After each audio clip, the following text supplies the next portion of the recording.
Sayang? Sayang. Hai. Morning. Darling, Yes. jangan lepas cakap macam ni dengan Mariam. Nanti kita kantoi dong. Mariam kan tak ada. I know. Cakap mana? Cuti. I cuti kan dia. Hmm. I nak spend time dengan you sebelum Okay. Mariam balik.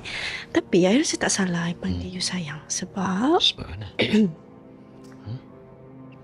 Buatkan breakfast. nak breakfast. I dah buat. Dah buat ke? Nak buat? What? Ya.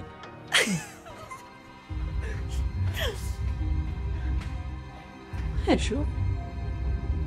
I mean, let's go. Let's go.